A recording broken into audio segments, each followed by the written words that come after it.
Good evening, everyone. Welcome to the African Esquire show on We Charge Colonialism TV. I'm your host, Tierney Cherie. I hope everyone is doing good tonight. I was supposed to do this stream a lot earlier. I was actually supposed to do it at 8 a.m. However, my son is under the weather, and so I decided to just wait until he goes to sleep. So it's a little later than I'm used to doing streams, but that's fine. I'm going to have my tea to stay woke, and we're going to talk about a lot of things. So, and if everyone in chat can let me know if you hear me okay before I start getting deep into details, because there's a lot that we have to discuss tonight. Let's see. So first, before we even get into the subject, I do have to tell you all again, this is We Charge Colonialism TV. We Charge Colonialism is a Pan-Africanist think tank. That means that we push out content with the agenda of decolonization. We push out content with the agenda of awakening the African masses. So this is our website, wechargecolonialism.org. You can go there. A lot of cool things on the website. If you want to register for the convention that we're working on, along with other folks in the Pan-African world, you can go to the AUMD tab. The theme is actually similar to this video, Pan-African Unity or Perish. And this video's theme is Pan-Africanism. You know, really, why is it Pan-Africanism or perish? I think that we have a really clear example of why that is the case from what happened in Ukraine with a number of African people. So we're going to talk about that. And also, you can just scroll down. You can donate. You can subscribe. So many different things on a website. So I just want to point people there every chance I get. In addition, if you go down to the description, you will see my Telegram channel. Telegram is an app that I would really prefer people follow me on. The reason is because it's decentralized. And honestly, I'm becoming less and less into social media the more I understand that it's just propaganda from beginning to end. They're constantly trying to control the way that we think. If you look at what trends, if you look at what they put in your news feed, Twitter, Facebook, whatever it is, they're constantly trying to get us to be controlled and trying to tell us what to think and tell us how we should prioritize, tell us what we should care about. And for this reason, I'm pulling back from a lot of social media. So if you want to get updates from me, anytime I post a video or I'm doing an interview or something like that, you can go to the Telegram link. And that is, again, a decentralized platform. So there's no censorship with that. So we're going to talk about, again, the whole issue of Russia, Ukraine, and particularly how African people should be positioning ourselves whenever things like this happen, whenever international catastrophes happen, and particularly whenever we have a dominant narrative that's being pushed inside of the mainstream. The dominant narrative is automatically, of course, that Russia bad, Ukraine good, Africa, everyone should be on the side of Ukraine. Don't question it. Don't look into everything. Just go with what we're telling you because we know what's best for you. That's what a lot of people are used to going with. If you look at the people who have positions of influence many times when it comes to the government or different corporations, they're people who are willing to go with that agenda of saying, okay, we're going to listen to what the powers that be says. We're not going to question anything. We're not going to analyze the situation. And I think we've seen no better example of that than the knee-jerk reaction that we've gotten from a lot of Africans right away, as soon as the invasion happened. The knee-jerk reaction was one where we're going to basically jump out in front and kind of like it's the slave mentality. We jump out in front and want to be the first one to condemn our oppressors' enemies because that's a way that we feel like we're going to prove ourselves worthy. And so I'm sure many of you have seen this, but in case you haven't, let me actually mute my mic so that you can hear it better. And I'm going to play this clip from the Kenyan ambassador. This was, I believe, the day after the invasion happened, jumped out there. And we're going to talk about this clip just a little bit, because Frank is going to talk about it a lot more on Friday.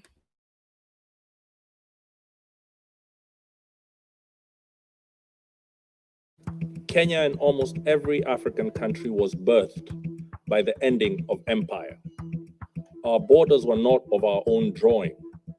They were drawn in the distant colonial metropoles of London, Paris, and Lisbon, with no regard for the ancient nations that they cleaved apart. Today, across the border of every single African country live our countrymen, with whom we share deep historical, cultural, and linguistic bonds. At independence, had we chosen to pursue states on the basis of ethnic, racial, or religious homogeneity, we would still be waging bloody wars these many decades later.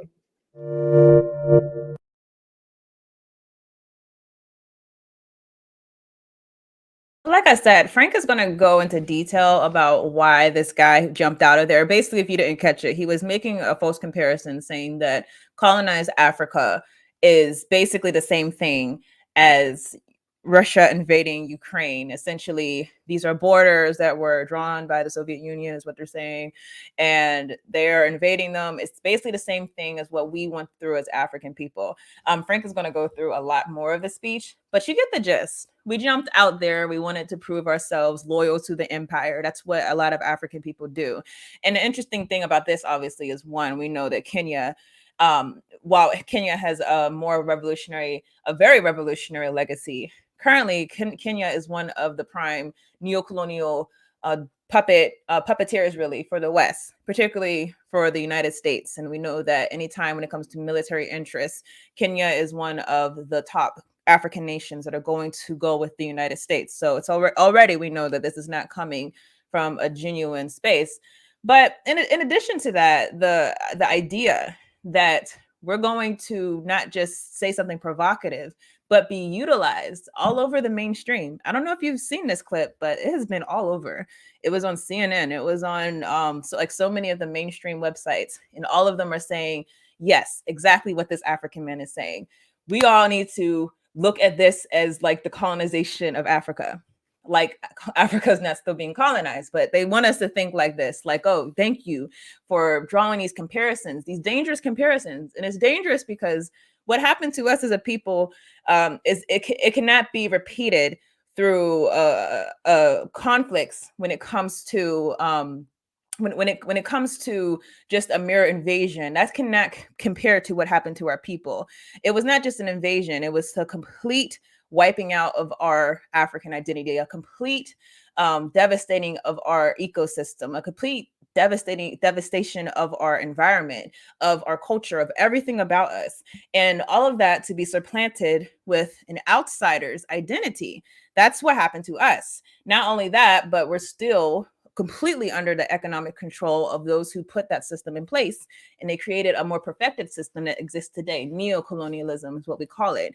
To compare that to any type of conflict, I don't care which one, today, where a country is going to war with another country, shows how confused you are about your own history. But again, this is coming from a Kenyan ambassador, and Kenya is not a country that is liberated.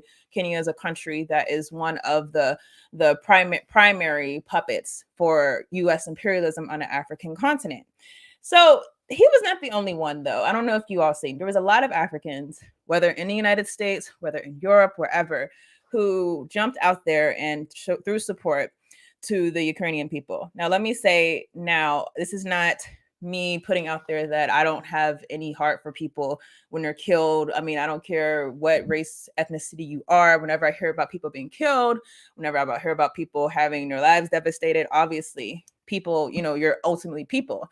But I am also very aware of the fact that all people suffering is not going to be treated equally in the eyes of the media, in the eyes of the media that's being pushed and used for propaganda by the colonial system, which is why so many times we'll have African people dying like crazy in mass numbers. I mean, if you just think about Libya and like all of the people who are dying trying to get to Europe, probably next week I'm going to talk about this camp in Rwanda where a lot of not Libyan, and a lot of Africans who ended up in Libya trying to get to Europe are basically being held there. I mean, horrible mass atrocities, horrible killings, mass killings, suicide bombings, all types of things. And all of these things we should understand are directly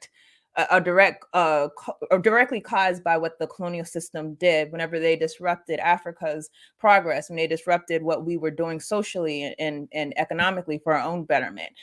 And yet these things get zero coverage. So anytime you see one people suffering being posted and plastered everywhere, meanwhile, for a fact, I mean, I don't know if you all know, no matter how many Ukrainian people you've seen suffering, and it's not to say their suffering is not important, but there's a lot more, probably hundreds of times more Africans, indigenous people, people all over the world who are suffering equally and some even worse. And yet you'll never hear about that. And that's why we have to be very careful whenever we're jumping for the imperialist agenda. The other thing I also want to pose to you is that you should understand that in reality, the United States does not care about Ukrainian people. I mean, they don't care about the lives of people, period. When it comes to US imperialism, everything is about strategy. And so the fact that you're being fed these messages constantly means that they want you to care. They want you to believe a certain narrative. They want you to be drawn in on one side. They are not going to show you they're not going to show you suffering on both sides. They're only going to show you suffering on one side because this is what they want you to think. And anytime you realize what someone wants you to think, you should try to do the opposite, especially when we know the pervasive nature of imperialism from the United States.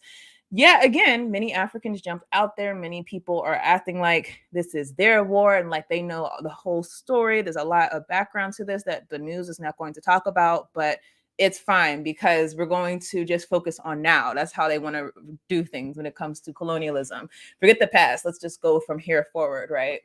So there's all this stuff that's going on. Africans jumping out and caping for the United States or Russia, Ukraine, United States backed nation, not even knowing what the culture is like there, not even knowing the sentiment among people there, not even knowing if you would even be welcome there, which goes, of course, to this next story that it just demonstrates why we have to be a lot more cautious before we go out there and cape for issues when we don't even have a full understanding of what's happening on the ground.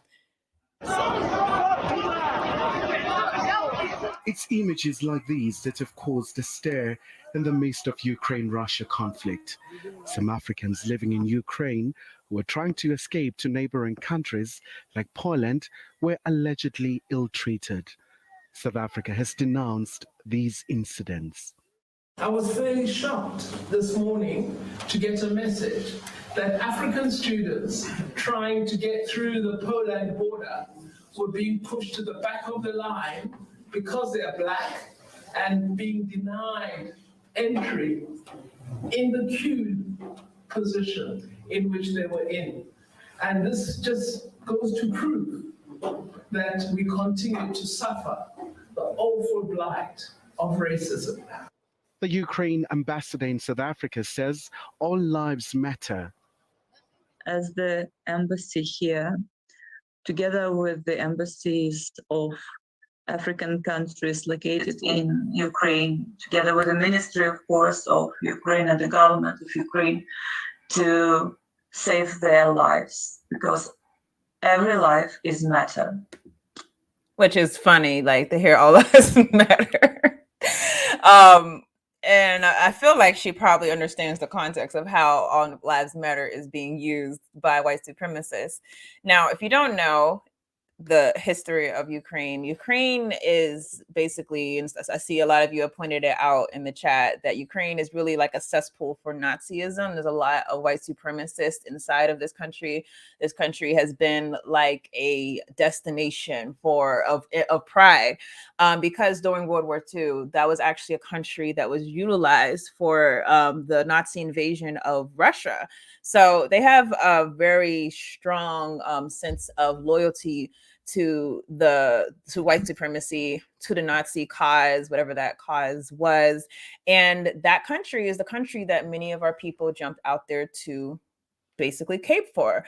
Now, of course, this does not mean that, not everyone in Ukraine is a Nazi or anything like that. But it is interesting to see that while some of us were so busy trying to impress master, which many of us are so consumed with, at the same time, we see our own people inside of those same borders being treated as if they are nothing, being treated as if they're not human, which is why I put a part of this video is still emphasizing why it really is Pan-Africanism or perish. If anyone is confused about Pan-Africanism, this is the perfect time for you to analyze what it actually means.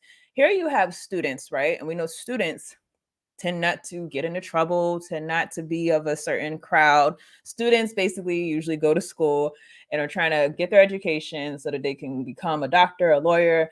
My understanding is in Ukraine, particularly, a lot of medical students, right? So you have students, these are people who are trying to better their lives, right? And they are being treated as if they are the scum of the earth. You've seen the actual Ukrainian forces beating some of them. There's so many videos going around social media of them being left behind by trains that are taking off. There's so many videos of them being told to go to the back of the line. And that should really ring a bell to you, that really it is your skin, it is your Africanness that will always be a threat to the global order, wherever you are. This is why we say Pan-Africanism, because what Pan-Africanism essentially says is that it does not matter where you are in this world. It does not matter what country you're in. It does not matter where you were born, what languages you speak. Everywhere where you go in the world, as an African person, as a powerless person, because this is really the central issue when it comes to Africans, is that we're powerless. As probably the most powerless people on the face of the earth, or among the most powerless people on the face of the earth, you as an African will not be safe anywhere you go, so long as you are basically inside of a situation where you have no position of power in the world. And so the only way to get that power is not for us to keep trying to impress these governments that we're integrating into, or keep trying to impress the colonial system, but is to realize that collectively, internationally, globally, we have to see that type of power, because that means that anywhere that's safe for any African has to be safe for all Africans. But we know that at the current state of affairs, there's nowhere safe for us, whether it's in enemy territory, whether it's a place like Ukraine or the United States, or whether it's even in the continent of Africa. I also caution people not to romanticize Africa, because Africa is still colonized. Africa is still a colonial state. It probably feels better than being inside of a internal colony in the United States, where you're like literally isolated. Like, you go outside, you're one of the only people that look like you. You're one of the only people that talks like you, that understands who you are. So it might feel better, but you're still in a colonized position. And so we have to understand that there's no romanticization of being inside of the continent of Africa, or being in the US, or being in Europe, or wherever. We're all basically facing the same issues globally. So we have to understand that we have to free ourselves globally, or else we will basically continue to deal with these issues that we've been struggling with. But let's just go more into some of the details of essentially what is going on in Ukraine with these students, African students at the border. So this article says, more African students decree racism at Ukrainian borders. Barlini Mufaro Gurere, a space engineering student from Zimbabwe, had finally reached the front of a 9-hour queue at Ukraine's western border crossing of Kravoets after its exhausting 4-day trip. It was her turn to cross, but the border guard pushed her and 4 other African students she was traveling with aside, giving priority to Ukrainians. It took hours and restless demands before they were allowed to go through border control. Now, this sounds like a straight up military, like a military checkpoint, right? Like the amount of work that you're trying to get into to exit a country, not enter a country, to leave a country. It said, we felt like animals, the 19-year-old said in a phone interview from a Warsaw hotel. Guerrero, a freshman at National Aviation University, fled Kiev hours after Russian President Vladimir Putin ordered troops into Ukraine on February 24th. They said, when we left Kiev, we were trying to survive, she said. We never thought that they would have treated us like that. I thought we were all equal. Stop thinking that they don't think you're equal. I think this is something important for us to learn about, that we were trying to stand together. Her story is not isolated. Scores of Africans have reported episodes of abuse and discrimination trying to cross into Ukraine's neighbors. Since the war started, more than 870,000 refugees have fled Ukraine to neighboring countries. The United States said half of them are currently in Poland. And there's just one other, oh, here we go. It says African students had described that they were waiting for days to cross amid freezing temperatures with no food, blankets, or shelter, I would not be surprised if there was a casualty because of this, because that's not something that most humans could deal with. So the point of this, bringing this up and kind of relating it back to the issue of African neutrality, many times we feel like we are in a position to take strong stances inside of these conflicts. We think that we're in a position to be heard and to be on the right side of history and to be on the right side of justice. I think I'm very sure that those same African students who found themselves inside of a position where they're being discriminated against, not given food, water, left out in freezing temperatures while they're watching white people literally walk past them. I'm sure up until that point, they all felt like this young lady felt. They all felt like, hey, we're all equal. They might have a lot of friends in Ukraine. They might go to a nice university. They might have a lot of connections. They might have a good internship. They might think that they are a part of this country. They might actually think that this country regards them as something worth something. But the reality is that really, until you get to the point where you have to face certain elements, and the element right here is the element of survival, that's where you'll really understand what they think of you. The element of survival, the element of fear, that's a big, powerful one. Anytime that Europeans fear something, you see African people will be thrown to the wayward wind. This is what we're going to really see what the system is all about. So one, how interesting is it that I'm sure many of these students were outwardly supporting the country and maybe still are, and they thought they were part of it, but how quickly was the country to abandon them and make them feel as though they were animals so quickly, just inside of a quick shift of a situation. And this is why African neutrality is something that we have to talk about. It really goes down to the fact of us understanding our problems are not their problems, ever. Their problems are going to sort themselves out regardless of what we think, regardless of what we say. Meaning our problem is that we're powerless. I don't think we really take time to appreciate what it means to be powerless. Powerless means you have no power. No power means you have no say. No power means that you have no sway. You have a voice, but guess what? There's 1,000 other voices that are louder than yours. There's 1,000 other voices that might even be saying the same thing that you're saying. And because they have the complexion to get them elevated, they will be heard more times than you will be heard. They will be heard so much more and be heard by in high places, unlike you. That is what powerlessness is. And the quicker we understand what it means to be powerless, the quicker that we can understand that these conflicts are not for us to be the determining factor. These conflicts are going to sort themselves out between the imperialists. They're not going to sort themselves out with us being the ones who are going to rally behind Ukraine or Russia. And that's another thing I'm going to talk about in this video, is that this is not a pro-Russia video, although obviously I have more sympathies for the Russian situation, being surrounded by NATO countries, being inside of a situation where the United States is clearly trying to flex their muscle and trying to get more military alliances. I have a lot more sympathy towards that cause than I do for the one of the United States, which is basically just trying to keep military hegemony inside of the world. But I also understand that with that, regardless of how this goes, first of all, Russia's going to be okay. That's what we should all understand. Russia's going to be survive this one way or the other, whether it's on top or whether it's inside of a lesser position, they're still going to survive this. But regardless of what happens with them, the global order will still be the global order. The global order is not threatened right now. The global order is still intact.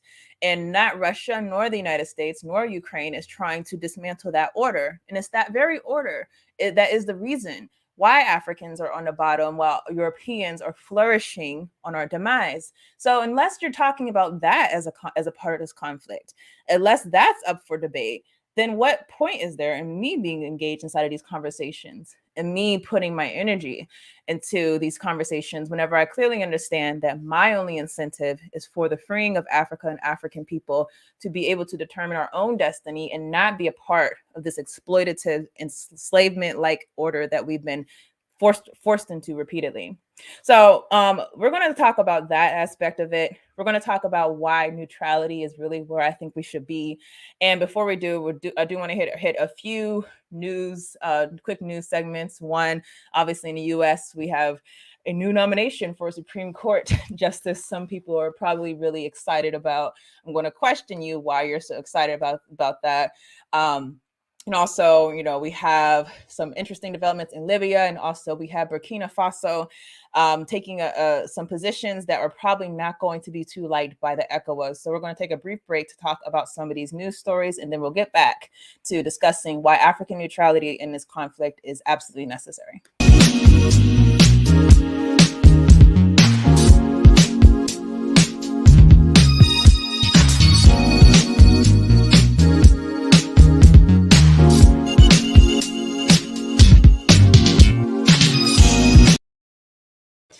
Now, I'm sure a lot of you might have heard that Joe Biden has selected his Supreme Court nominee. Actually, let me see if there's a picture of her right. Oh, yeah, here she is right here, in case any of you did not see. It is an African woman with dreadlocks. She was a public defender. Her name is Ketanji Brown Jackson. Maybe something that you weren't necessarily going to expect, but we knew that he was going to nominate a Black woman because right now Black women are being used as the face to shield imperialism all over the world, whether it's the WTO, whether it's the vice presidency, whether it's replacing a revolutionary president in Tanzania with one that's going to be neoliberal and against African liberation. Literally, everywhere we turn, the first African woman, that's being the excuse that's being used everywhere to really cover up for institutions that are racist to the bone. Now, I personally don't have a lot of thoughts about this person. I didn't care who he nominated to the Supreme Court because the Supreme Court is a white supremacist institution.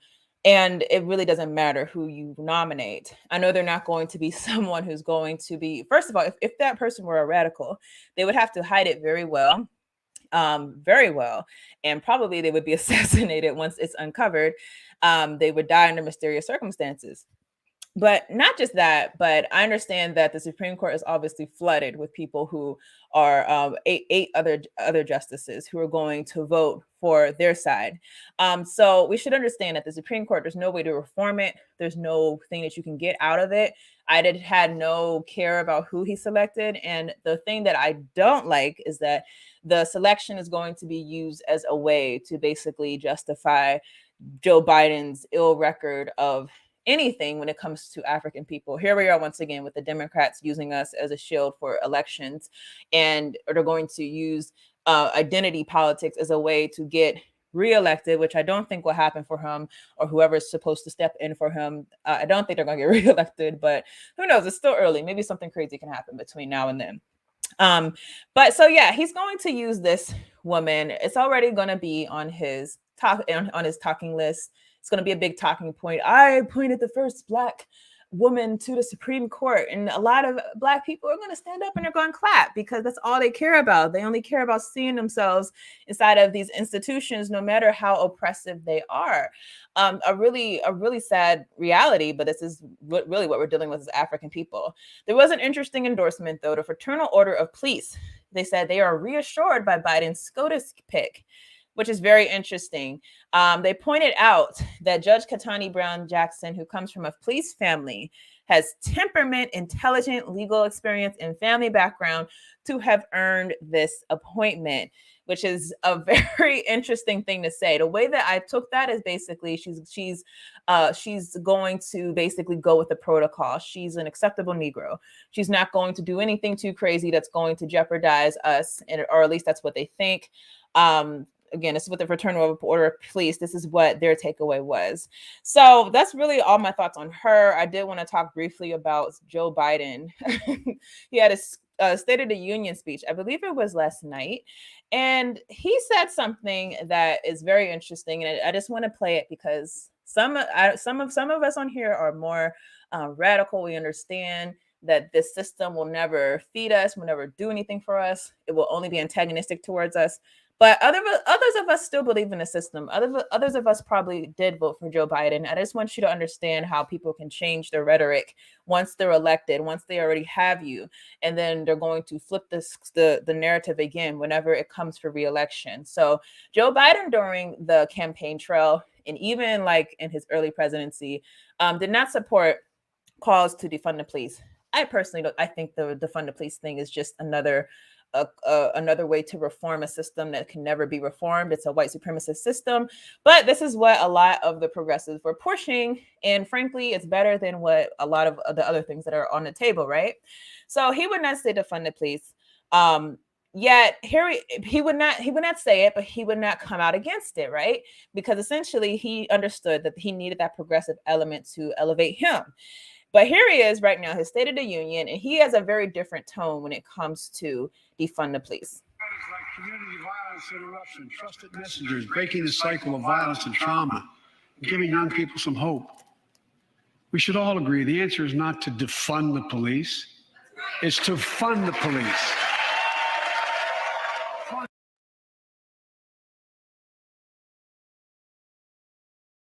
Sorry, I just realized I was muted, but not to defund the police, but to fund the police. This is what this guy said, how different of a tone they have once they're elected. I hope that we start waking up to the fact that these politics are politricks.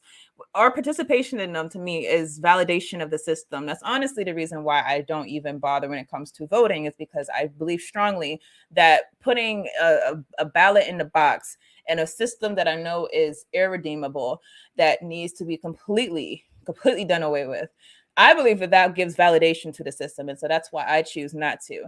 But if you do, please, just pay attention to these Democrats, because they're just like Republicans, and you're really validating them and giving them credits every time you vote for them. And they come back into your community and do the same old after they're elected. And so this is something that we should know very well when it comes to the Democrats, that they're very much funded. They're very much controlled. They're very much of the establishment. No matter how good they talk, no matter how many knees they can kneel on, no matter how much kente cloth they know how to rock, they're just the same as Republicans. They just have a different way of talking and a different way of relating to people.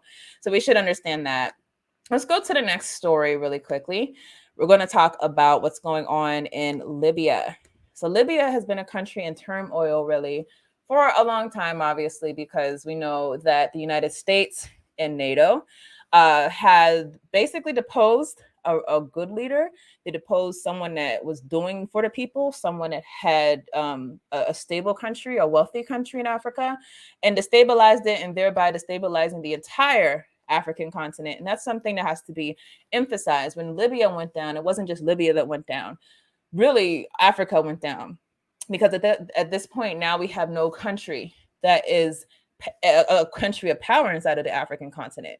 So we have some that are scrapping for power. We have some that have achieved some power, but as far as being powerful in such a commanding way as Libya was, we have not seen that be reproduced.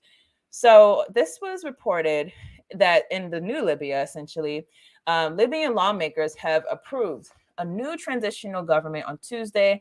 The prime minister designate submitted his cabinet to the Eastern-based House of Representatives, where 92 of 101 lawmakers were in attendance, and they confirmed the vote. The move fuels division in a country where two prime ministers claim legitimacy. Yes, currently, and this is supposed to be what the United Nations and everyone has to offer us. Democracy will give you stability. Well, this democracy, so-called democracy that they have installed in Libya, has not even worked out, because they have two prime ministers, each are claiming legitimacy. The prime minister designate Bashagha faces embattled PM Abdul Hamid Biba, who has repeatedly refused to cede power before the organization of presidential and parliamentary elections in June. Earlier this month, the Biba proposed a 4-point plan to hold a simultaneous parliamentary election and referendum on constitutional amendments in late June. And one thing that has been very habitual throughout this entire thing is that a lot of people have gotten killed. A lot of fighting, a lot of civil wars has happened throughout Libya. And the thing that I want to point this out for is because a lot of people, whenever you jump on the side of imperialists, you're doing the same thing that a lot of Africans also did whenever it came to Libya. Now, not a lot on the continent, but particularly those out in the West. We said things about Gaddafi, not we, but some of us said things about Gaddafi that were not true. Some of us backed Barack Obama because we thought this Black president was worth more than Muammar Gaddafi, who was doing things that would have been completely transitory for the African continent. But we backed Obama instead of backing Gaddafi. And yet here we are inside of a situation where we found out that we were backing the white man's agenda inside of Africa. That is, we backed a weak Africa. So let this be a cautionary tale. Anytime you see these same forces, US, France, NATO, moving in on a country, even if you have very strong feelings against that country, be very reluctant to take a position that that country is an evil country or that that country has to be done away with, because you will very much, more times than not, I would say probably all times, be on the wrong side when you find out the truth of why they felt like this country had to be invaded or be toppled. This is just how these people operate. Then the last story before we get back to the main issue is we're going to talk about Burkina Faso. So we know basically Mali, right? Recently has, I'm looking for a story, here we go. So Mali recently has basically won against the ECOWAS. Nana Akufo-Addo, whenever it came to having a transition to a democracy, the ECOWAS were saying, Mali, you had this revolution, you have 1 year to elect a president, basically keep the constitution, put a neo-colonial puppet in to replace Keita, and we're going to go forward. Well, Burkina Faso, like Mali, is taking a position that's probably adverse to the ECOWAS. Now, Mali said that they're going to have a 5-year transition, and that was passed by parliament. But Burkina Faso's junta is now saying a 3-year transition period before the country holds elections, which is a better sign, obviously, than what I thought was honestly going to happen. I thought this was going to be a quick return to normal, but it's not over. I mean, I'm not trying to be negative, but it takes a lot to get through 3 years without infiltration by others. So Burkina Faso's chief on Tuesday signed a charter setting a 3-year transition period before the country holds elections, just over a month after he led a coup to overthrow the country's elected leader.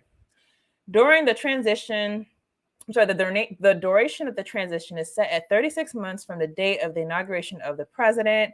The transition period is longer than the 30 months proposed by a technical committee set up by the junta at the beginning of last month and by a draft charter discussed for several hours at meetings and between the regime and civil groups on Monday and Tuesday. Now, I still have a little bit reluctance about whether or not this junta is basically for the people, because we don't see a lot of separation as we have seen like with Mali, and a lot of intentional actions yet. But I'm going to, we should all basically be cautionary watching what's going on in Burkina Faso, because who knows, they could be directly inspired by what's going on in Mali.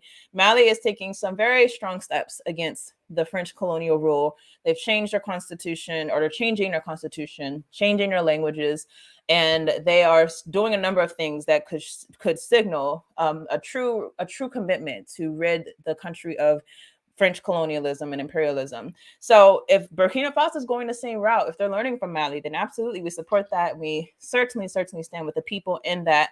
But again, we have to watch and see what's going to happen with that situation.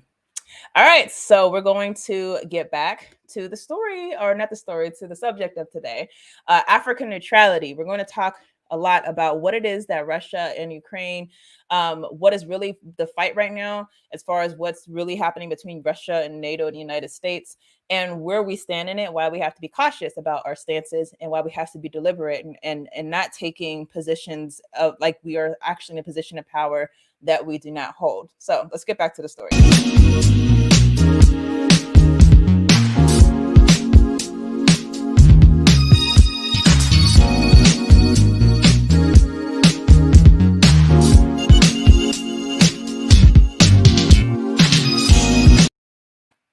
Okay, so let's get into it. I want to talk about some backstory about what's going on with Putin right now. So we should understand, and just for a little backstory, actually, before I share this, I've been talking recently about how Russia and China have been partnered basically to try to challenge U.S. hegemony, which is U.S. NATO hegemony. So essentially, we know that we have the United States, we have Britain, we have France, we have a number of other European countries, Germany, and they are the dominant factors inside of the world. We have other countries that are powerful that are also trying to be inside of that top position. Now, the thing that I want to emphasize for African people, and I'm speaking to people who are, I would say, overly zealous for Russia right now, is that there is a global order that is intact as it stands. And the global order looks a lot like the United Nations Security Council. If you look at the UN Security Council, who do you have? You have 5 countries. That is the United States, you have Russia, you have China, you have France, and you have the UK. Those 5 countries, and those are also of the most powerful countries in the world. The United States does not want that to be the global hegemony. They want it to only be them and their allies.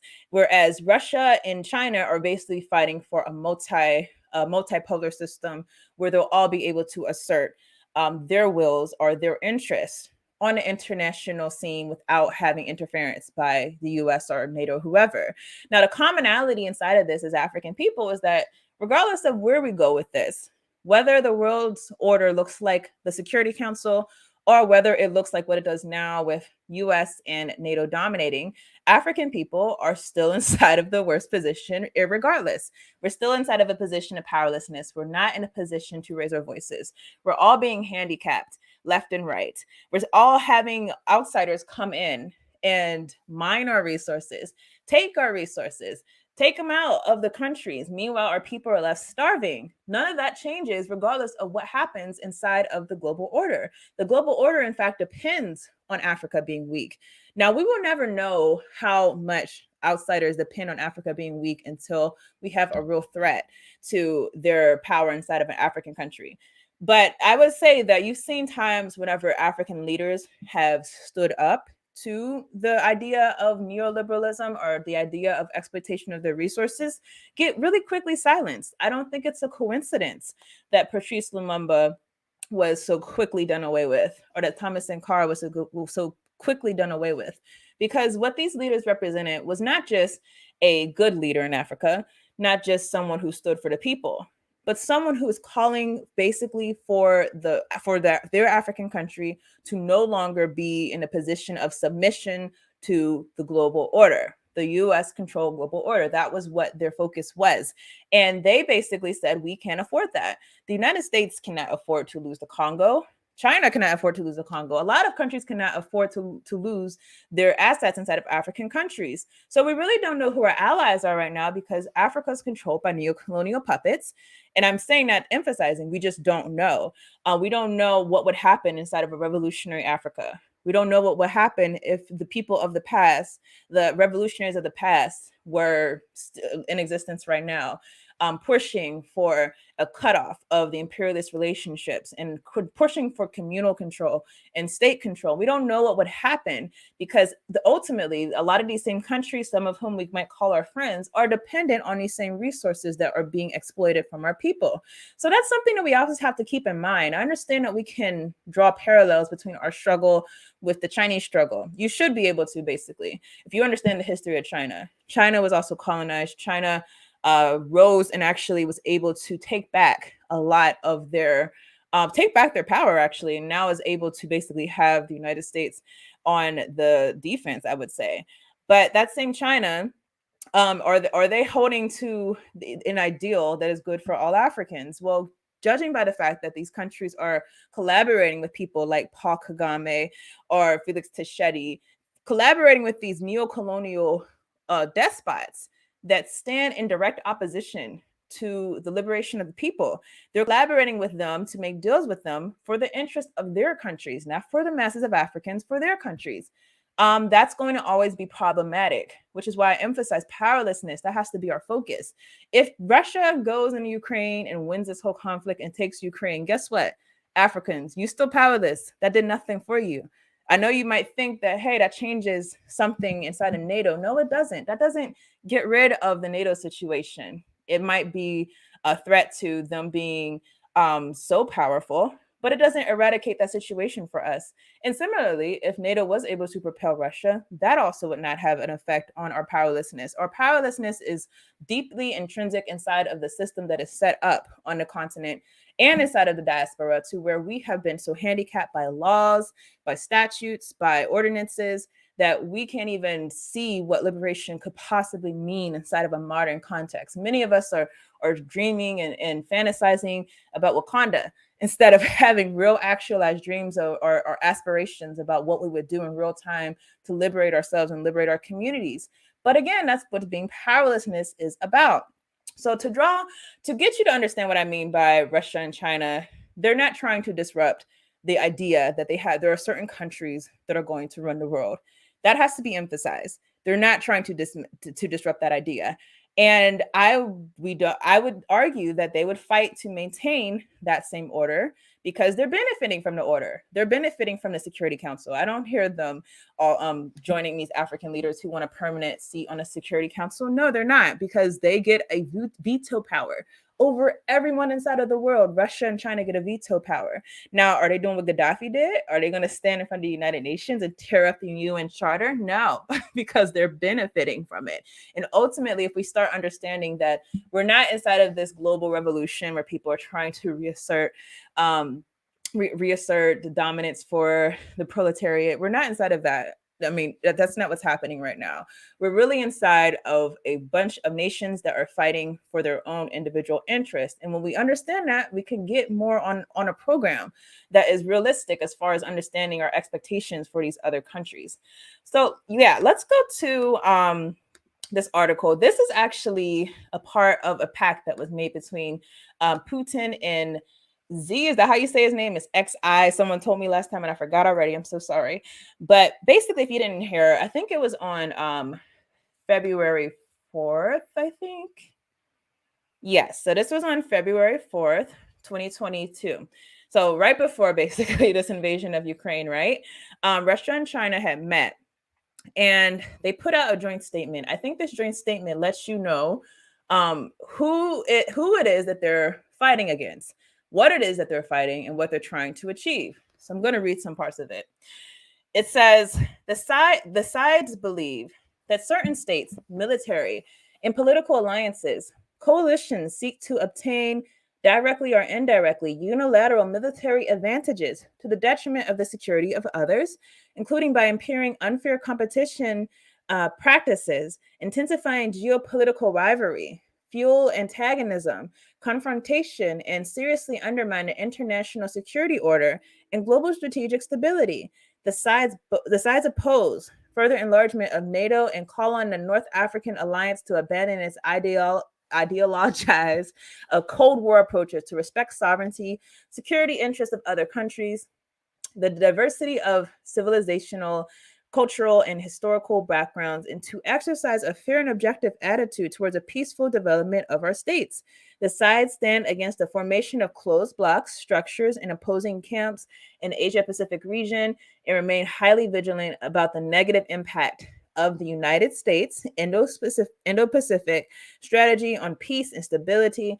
Russia and China have made consistent efforts to build an equitable and open, inclusive system in the Asia-Pacific region. It is not directed against third countries that promote peace, stability, and prosperity. So this tells you a lot about why they met right here.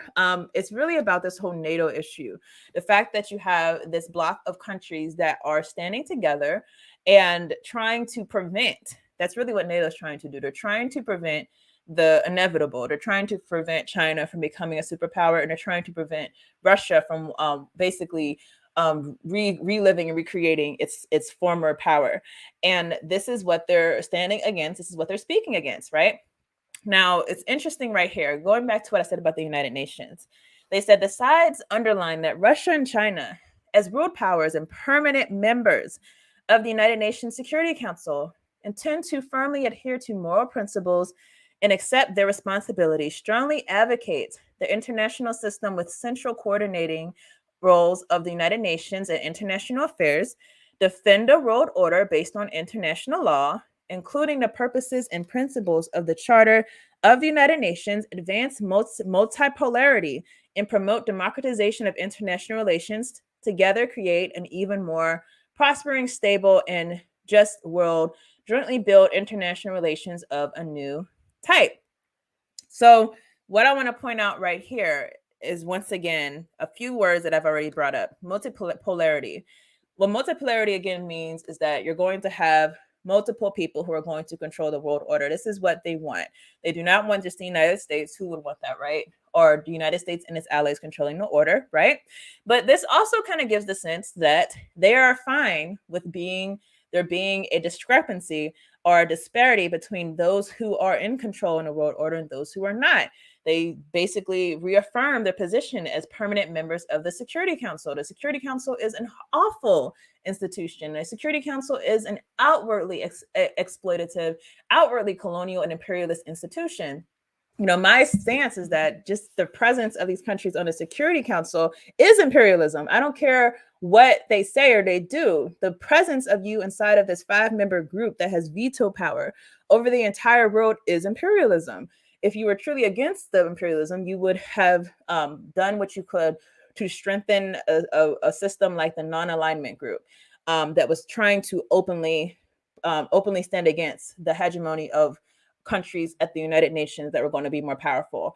But they have not. Instead, they have joined the Security Council and basically enjoy the privileges of having a say over what everyone in the world does. Not saying that they use this right like the US does, not saying that they use it basically to veto things that we would probably agree with, but still the institution itself of the Security Council is a direct contradiction to the United Nations Charter, to the idea that African people can be represented inside of the United Nations. Clearly, we are reserved to have a colonial position, a colonized position inside of world affairs, and that's what we have to accept.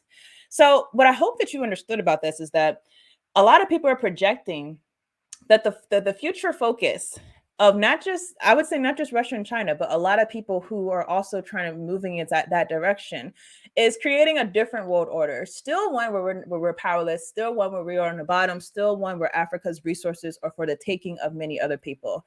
We're going to go through another article because I think that we should understand that there's other people who are also caping for this world order, notably the World Economic Forum. I don't know if you all remember, if you have not seen the video that World Economic Forum released about what 2030 will look like, I encourage you all to go and watch that on YouTube. They say a number of things that have been repeated fairly often. One thing that I remember is that they have a video, basically, they're predicting what the world will look like in 2030. And one thing that they said is that the world will not have one global power. Instead, there will be multiple powers. And this is very interesting because when you consider the fact that the World Economic Forum, which is, again, a very imperialist, a very colonial institution, it's one of the pinnacles of colonialism and imperialism, because this is an institution where all of the business people go to basically go and strategize. How are we going to maintain our power? How are we going to maintain our control over the world? What are we going to do to silence opposition? This is where the most rich and the most powerful come. Now, it's very interesting because China's president or leader, their leader actually led was the person who started the World Economic Forum's conference this year. They were the head speaker. And this kind of reaffirms inside of my mind, at least, that the World Economic Forum sees something strategic by backing the Chinese ideal and the Russian ideal of having a multipolar system. And they see that the United States is basically out of marbles. It's going to basically very soon lose their dominant position in the world if they have not already. I'm saying it not like I'm not located there. If this country has not already lost its position, they understand that it's going to happen inevitably. So the World Economic Forum is about pushing for it, and they're not for going against it. So just to read this part, the world's political landscape in 2030 will look considerably different to the present one. Nation states will remain the central players. There will be no single hegemonic force, but instead a handful of countries. The US, Russia, China, Germany, India, and Japan, chief among them, exhibiting semi-imperial tendencies. So this is so interesting with the World Economic Forum, is that they have no problem telling you exactly what their agenda is, and many times, which is so off. Like when they put out the video saying you're gonna own nothing, you're gonna be happy, a lot of people are like, what the heck? But this is like a trend for them. So they're telling us right there, and again, us Africans, keep in mind yourselves, keep in mind your wherever you are in the world. They're telling us right now that this new world order is going to be the US, Russia, China, Germany, India, and Japan. and they're going to be exhibiting semi-imperial tendencies. Yes, the power will be widely distributed across non-nation networks, including regressive ones, and vast conurbations of megacities and their peripheries will exert ever greater influence. The post-world order that held since the middle of the 20th century is coming unstuck. Expect uncertainty and instability ahead. Now, if you're on the conspiracy side of this makes you think that perhaps a lot of this tussling right now, I mean, right now the year is 2022, and this is being projected to be the road in 2030, that a lot of this tussling, could it be backed by these corporatists at the World Economic Forum? Could it be backed by the powers that be that we don't see? Could it be something that's being pushed to create this multipolarity world where a few countries, instead of just one country order, a few countries come together and form a new order?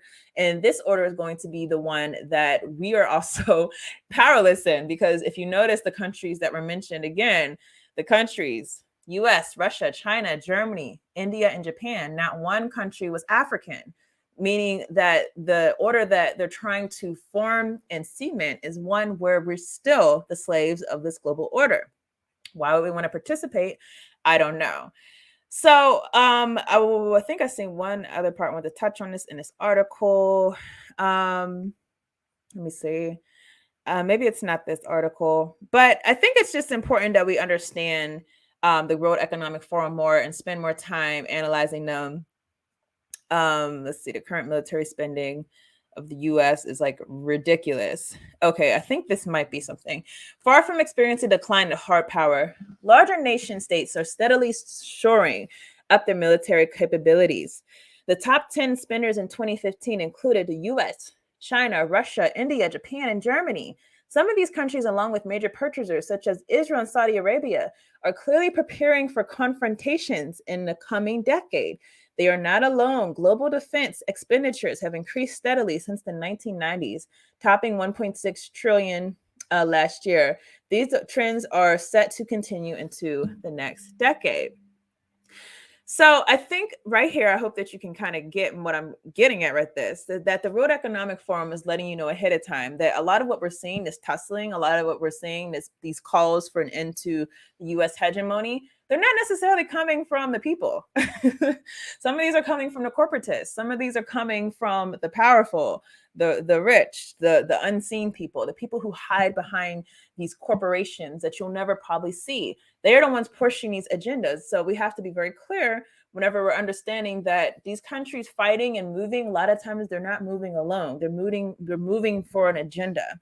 Now, am I saying for sure that this Ukraine crisis is a part of an agenda? Of course, I don't know for sure. But like I said, I think it's very interesting that China right now is looking like, it's being suspected, looking like may invade Taiwan. You have Russia that's just invaded Ukraine. You have this pact that was done between Russia and China. Also, India, my understanding, is one of the countries, and that was one of the ones that was listed, is one of the countries that has been neutral on this situation. So you have these new emerging countries that are coming together and saying universally that this era of Western hegemony is over. We're going to create a new era. And these same people were just speaking at the World Economic Forum as being the prime speakers. That to me tells me that, hey, there could be something going on behind the scenes that we're just not aware of, because we are really not knowing what's going on behind closed scenes. We might think we do, but we don't, because things are happening that you really have no idea unless you're inside of those positions. So I'm just going to drive home the point that the article made about military security, because I want to just drive home one more point about Africa's relation to Russia. This is to emphasize, again, this is not me saying, I have to actually put out all these caveats, because some of my people don't like hearing any criticisms of other countries. You know, I see your comments, and it's like, yeah, we understand, but you know, US imperialism, we have to focus on that. I see your comments and everything, but I want us to be very clear that yes, the United States and the West have created a very insidious imperialist system one that goes above and beyond anything we've ever seen, everything from the WTO to the World Bank to the IMF to US aid to so many other institutions that have collaborated to create the demise of African people, not just taking resources, but putting us into insurmountable debt that can never be paid off, and basically puts our leaders into a position where they're being bribed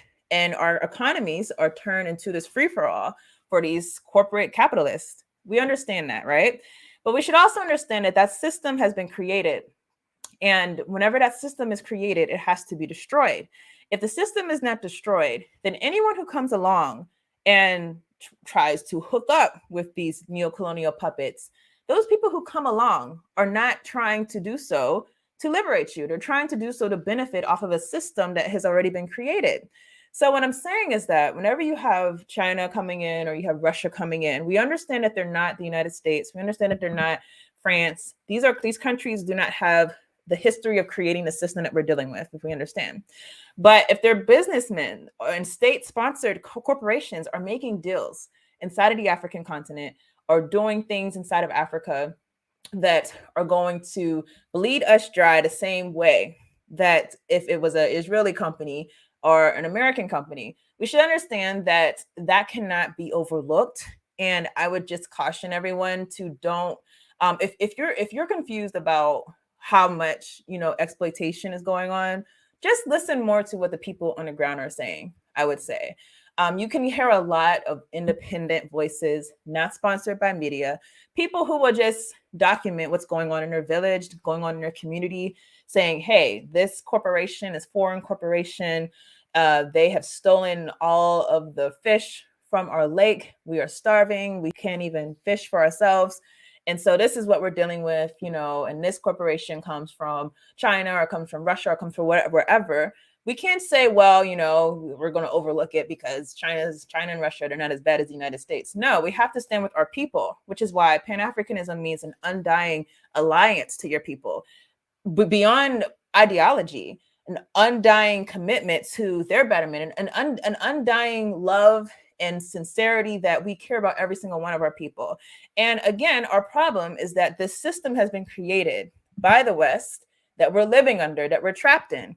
But because we're trapped in this system, any relationships with outside countries in between our governments and those countries are just going to further the situation. It's not going to better the situation. So let's look, for example, at Russia inside of the CAR. Russia came in basically in the Central African Republic after France was basically decided to leave and was actually left reluctantly, right? Russia comes in, a lot of people are praising it, right? Because they're happy that, hey, it's not France. Well, the thing that we aren't considering and weighing is that what France was doing in the CAR was not good for the people of the Central African Republic. What France was doing was military assaults on people. Now, they said they were rooting out Islamist terrorism. That's always the excuse that's made. We should understand, though, that these counter-terroristic operations are always found to cause more havoc and more destabilization, because the center of our problems is not extremism, it's exploitation, colonialism. These are, if you solve these issues, you will not have these types of extremist things that are happening, right? So France was not helping the CAR, but now that they've replaced it with Russian mercenaries, are we now going to overlook what's happening as far as the collaborations between the imperialist puppets and these outside countries? No, it's still not helpful. So let's look at just the Russian military inside of Africa before we end this video. I just want you to have an idea of why this is a true problem, that we have an increased presence as far as military arms, that, in my opinion, does nothing to free us, but only further complicates our situation by further handcuffing us, unable to address our powerlessness, instead dealing with reactions and dealing with the outcomes and not dealing with the causes of what we're dealing with. So this article or this chart right here shows you the arms exports to Russia to Africa from Russia, US, France, and China. And as you see, according to this chart, Russia has basically increased way more when it comes to the sale of arms inside of Africa. Beyond the United States, beyond France, beyond China is Russia. Now it says the Wagner Group, and the Wagner Group essentially for everyone is the mercenaries, the Russian mercenaries that have been hired many times by African governments. It's active in the Central African Republic, been accused of human rights violations. But the paramilitary fighters most notably drew attention after they starred in a locally produced film acting as defenders of the nation against the CAR rebels. Thousands of people flocked to the main stadium in the capital of Bangui to catch a glimpse of the premise, which is basically, we should know, propaganda, plain and simple. Now, it says the first arms deal to be made that was public. It was in April 2020 when Russia's only state-owned arms seller, I'm not going to try and pronounce this, Rosoboron Export, announced that the seller of Russia-made assault boat on an unnamed sub-Saharan African country. A few months earlier, the first ever Russia-African Economic Forum was held in Sochi, which many big names in African politics attended. Russia used this occasion to elegantly toot its track record in Africa. And keep in mind, Russia has been in Mali, Niger, Chad, Burkina Faso, Mauritania, all appealed to Moscow for help to fight the so-called Islamic State and Al-Qaeda. Now, beyond the military services, Moscow has also been selling nuclear technology to developing nations, Zimbabwe, Rwanda, Ethiopia, Egypt, and Nigeria are among those in the market for Russian-built nuclear power plants. While the details of various policies and deals remain in the dark, at least one thing is clear: Russia is back in Africa, and it means business. Now, of course, this is a U.S. sponsored article, so they're looking at this as a bad thing. Of course, I don't have any preference whether it's the United States or Russia. But I do want to emphasize, and the whole point of me bringing this up is not to act like Russia is as bad as the United States, but is to say, African people, when it comes to caping for these powers, these dominant super global powers, we can't be confused about what our issues are and what they aren't. Our issues are not what's going to happen inside of this conflict. Our issues is that whatever happens, if Russia comes out to be the victor, is that going to remedy the colonial system? Is that going to rid us of the vestiges of colonialism in the current reality? Is that going to give us our land back?